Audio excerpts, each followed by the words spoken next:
To whom it may concern, this package contains all of the recorded and filmed testimonies of my husband, Michael L. Weingard, in reference to the much contested and debated existence of the Tennessee Mooseman, an arguably mythical creature who has been sighted in these parts for the last several centuries. It is my hope that these video and digital recordings will help put an end to the controversy that has troubled my family for several years. Before you read, hear, and view the following material, it is important that you know my husband is a decent and hard-working man. As all men do, he has a dark side as well, but I truly believe he believes he has incontrovertible evidence, and he has wagered his life as well as our reputation on it. It's also important for you to know that my husband disappeared 2 weeks ago in pursuit of the Tennessee Mooseman. I am releasing these tapes to you without his knowledge, to bring him home, to put an end to it. Abigail Weingard.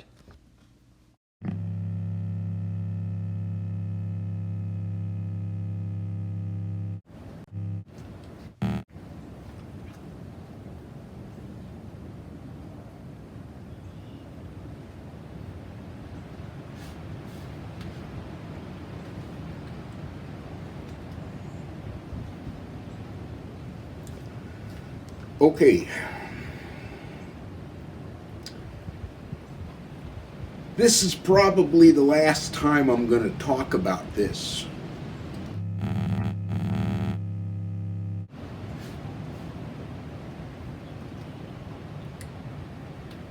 This is probably the last time I'm going to talk about this.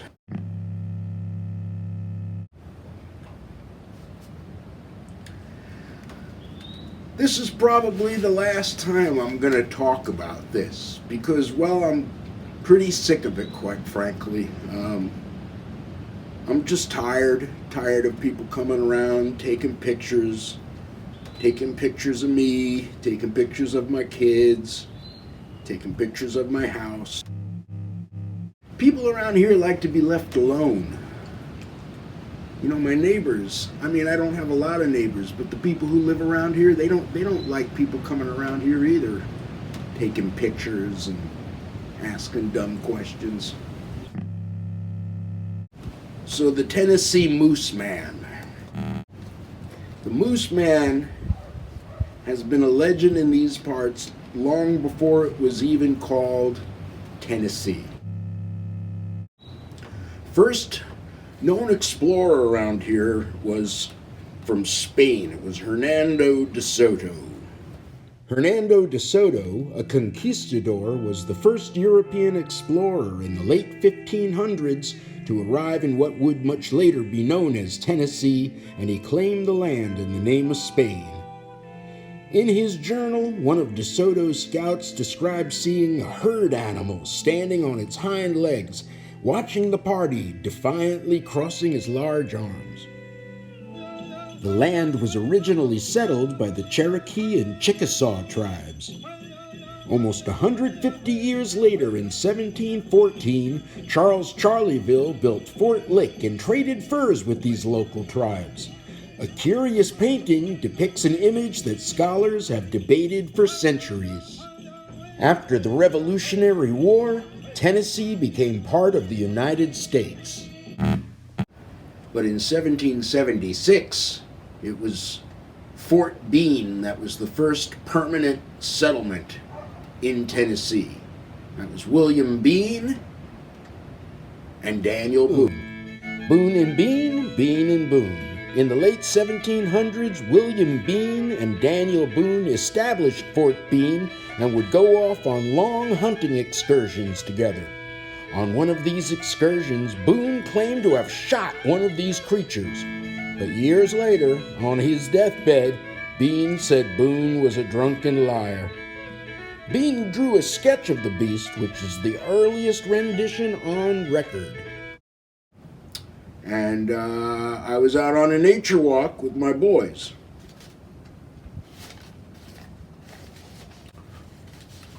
My name is Michael Weingard.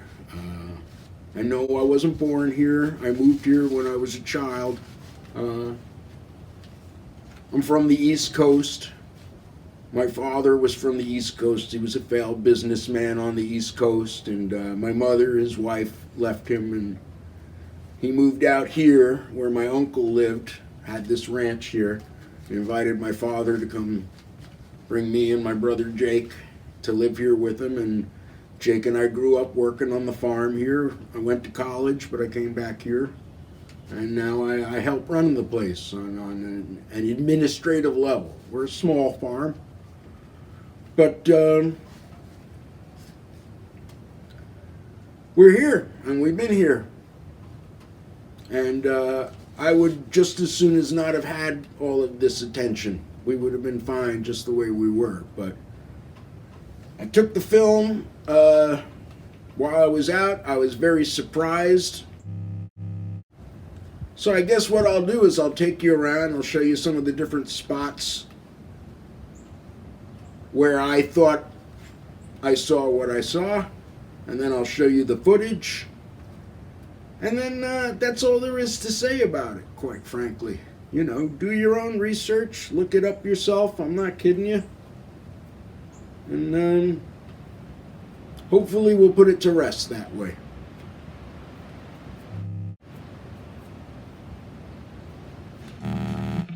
I first met Michael shortly after his return from college. There was no one who was anything like him. He was smart, cute, strange, and a little sad. He performed on stage in sketches and plays, and he was always happy to help organize local events. After we had our 2 boys, our focus shifted to them and their education. We stopped going into town as often. Although it was true that Michael served in an administrative capacity, he was actually poorly prepared and had very little interest in the industry. At times he seemed to be lost in the moment of his pursuit of the Mooseman. At other times he seemed to be directing the whole thing as a big stunt that he was the star of. I could never be sure which was which. So like I said, darling, you just don't move, you just hold the camera right there just like you're doing. You look so beautiful, just like that. I'm gonna take one more puff of the cigar, toss it that way, put my riding cap on, and I'm gonna just walk off camera, okay? So you don't have to do anything else, okay? Here we go.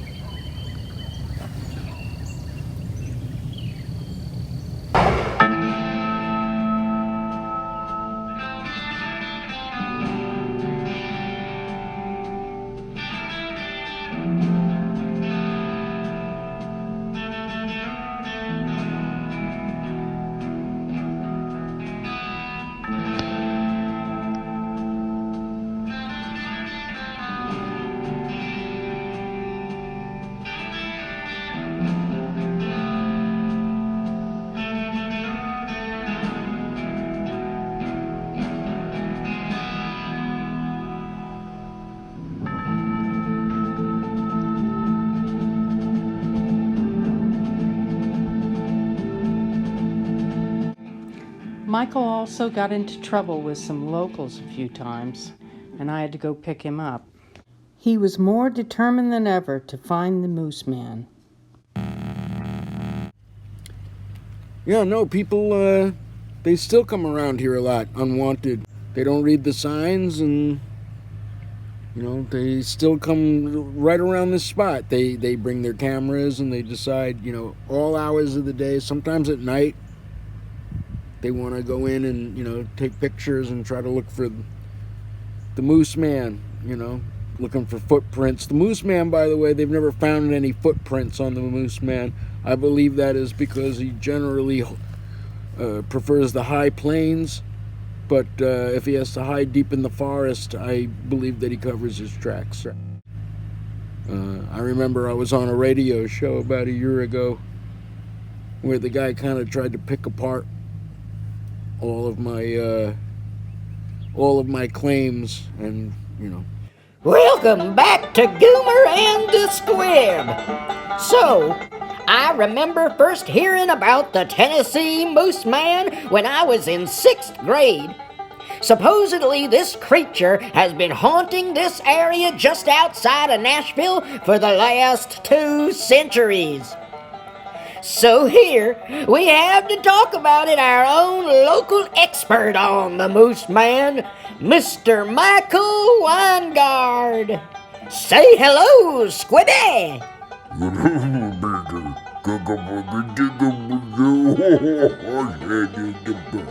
Thanks for your time, Mr. Weingard. Well, anything to get the message out there. Well, what exactly is the message? What are we supposed to learn? I don't know what we are supposed to learn. I have already learned a great deal. I've learned that we are not alone.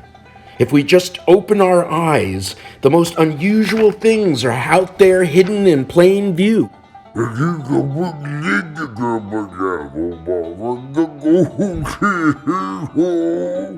Squibby says one time he had a hickey on his neck all afternoon and no one told him. Turns out it wasn't a hickey his girlfriend gave him, and did he catch hell when he got home?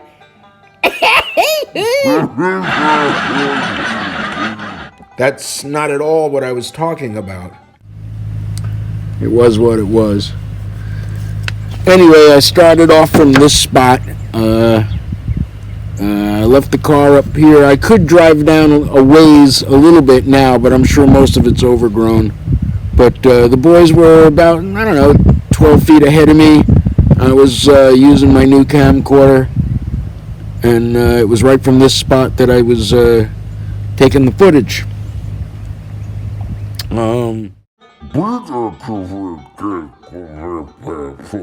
Squib says no moose have been seen in Tennessee in over 150 years. Maybe you saw something else, like a horseman, or a dog man, or an elephant man. Squibby says he's always been an ass man himself. Any advice on what to do if I'm walking in the woods and come face to face with the Tennessee Mooseman? You tell him Michael Weingard is gonna find him. Wow, you sure he don't owe you some money? Unfortunately, not everybody is so willing to believe what they see or what they hear. I've always relied upon those things. Hey there! You lost? No, this is private property. You can't be here. No, that's okay. No, that way. No, that's no good. Okay. All right.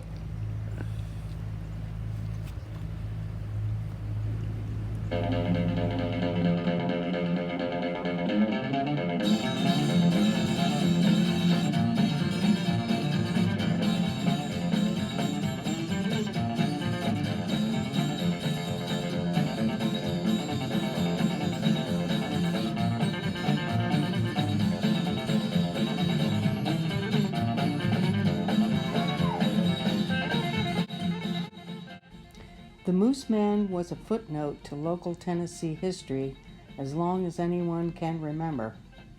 Several famous photos and artist renditions have been the center of many debates. Both scholars and skeptics have discussed the possible existence of such a creature. For a short time, the county locals thought they might cash in on the Mooseman legend. Some postcards and t-shirts were sold, but it never went much further than that. When I first asked Michael if he really believed the Mooseman existed, he replied, "Wouldn't it be beautiful if he did?" Yeah, so we have about 30 heads of cattle. We're pretty proud of what we have here. It's mostly dairy that we do. Occasionally, Hey, those don't look like a dairy cow to me. They look like Black Angus. Most of the cows that we keep here are Black Angus cows, so they're top of the line meat.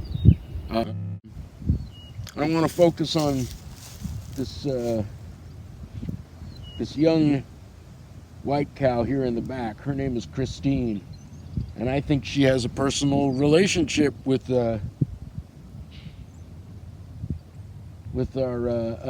antlered friend, if you know what I'm saying here. She always stands off from the rest of the herd. You see, if you really watch closely, she doesn't act like the other cows. And I think that's because she has a boyfriend. You know, and I'm all for letting cows do what cows do, but hang on a second. What's that? Let's take a look.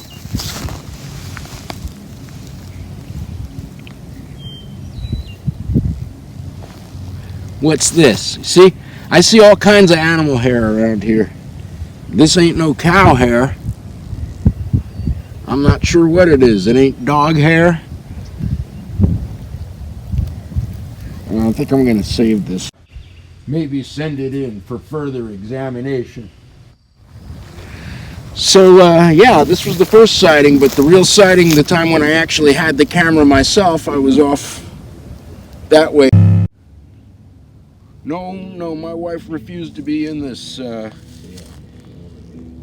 wife refused to be in this because she's really about privacy. She doesn't really want me showing you the boys much either, but that doesn't mean she's beyond shooting it, right, honey?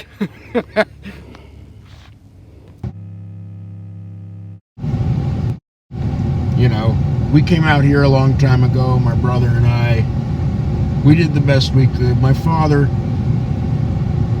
well, my daddy kind of loved us with his fists, if you know what I mean. Jake left and felt that I should have stuck up for him more in those terrible moments, and you know, I was just trying to do the best I could. Either way, I haven't spoken to my little brother in about 12 years, I'm sorry to say.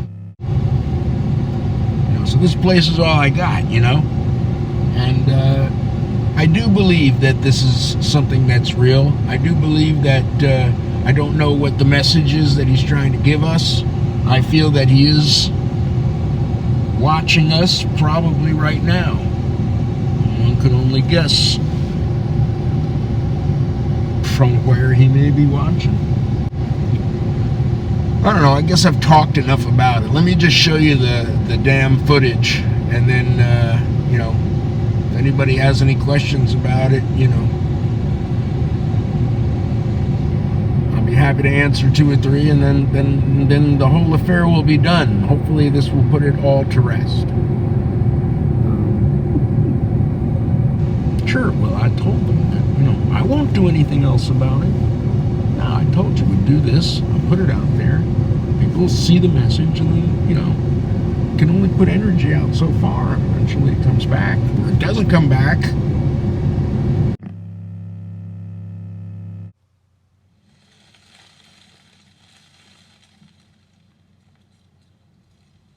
Dad! Whisper, boys. Dad! What's that? It looks like a campsite, son. I didn't know until I watched the images later what I had. Dad, what's that?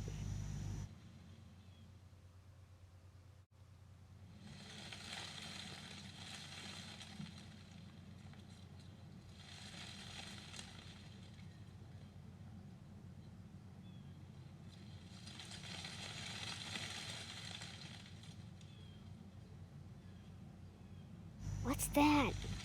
I don't see what you're looking at, son. That was the last time I ever took the boys out looking for the Mooseman. This is the most famous of my films.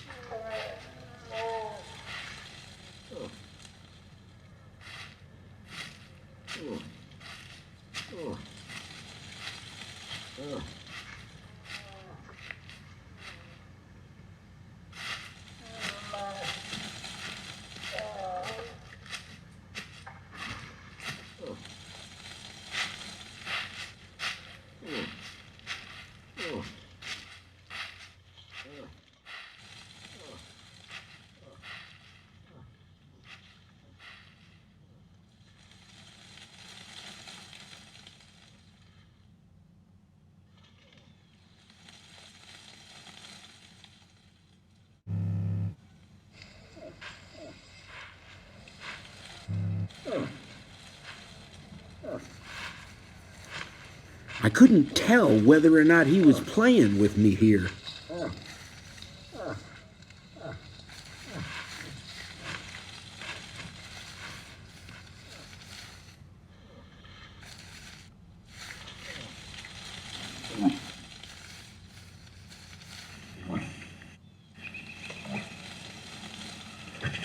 And then I ran out of tape. Our boys never seemed to mind their dad's wild Mooseman hunts when they were little, but now they get embarrassed. Michael agreed to wrap this project up soon. I told him I'm tired, and reluctantly he admitted he was weary of the whole thing too.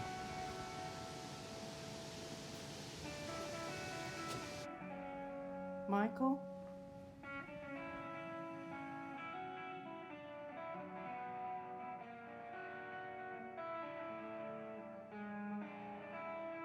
At other times, he seems to have a private conversation with someone or something no one else can see.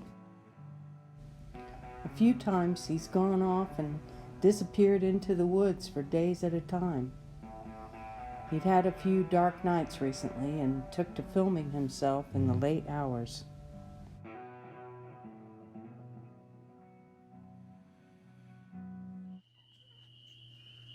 So that's what it is. Truth of the matter is, my daddy just went and killed himself. He killed himself, and I don't know why he brought us all out here to do it. You could have offered yourself back on the East Coast. Why did you have to wait till we got here? Mom. Bitch! Why'd you leave us here with that asshole?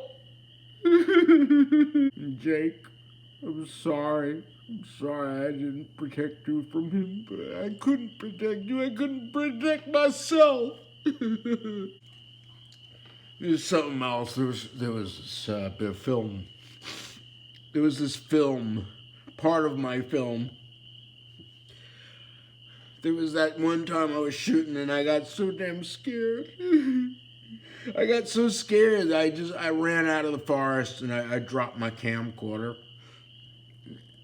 And the next day, and I haven't told this to anybody, the next day the film was left at my doorstep. The camcorder was gone, but the film was left at my doorstep.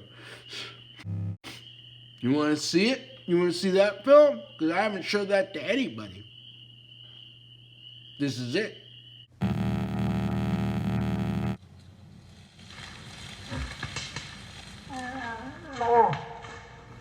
Now I believe he may have been holding the camera above his head here with his very large arms.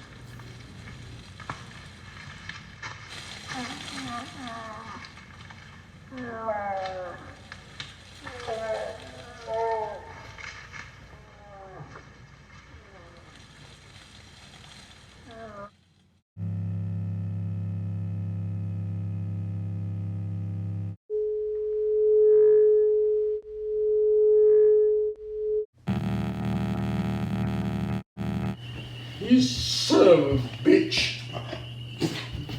Where are you? Why did you pick me?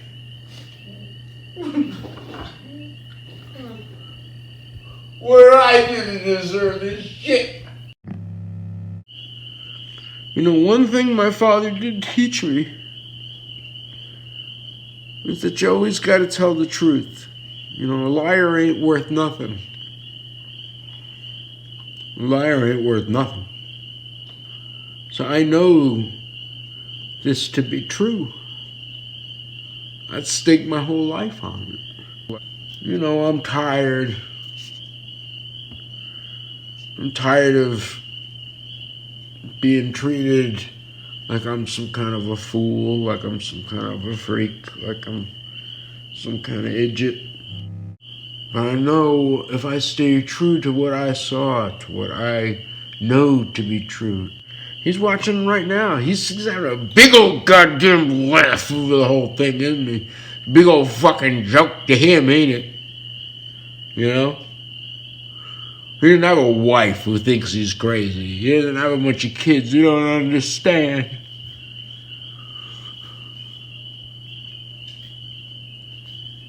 Anyway, I promised my wife I would shoot this last bit and then I would be done with the Tennessee Mooseman. Someone's laughing to themselves right now, though. Someone's in on a big joke.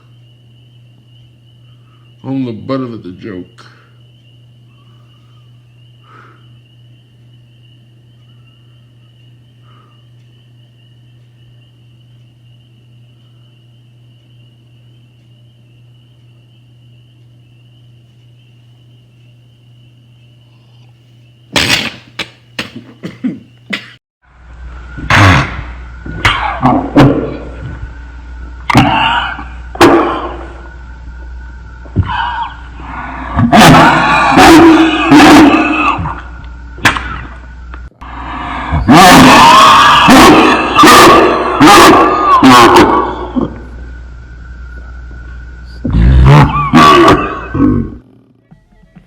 Michael disappeared into the forest 2 weeks ago.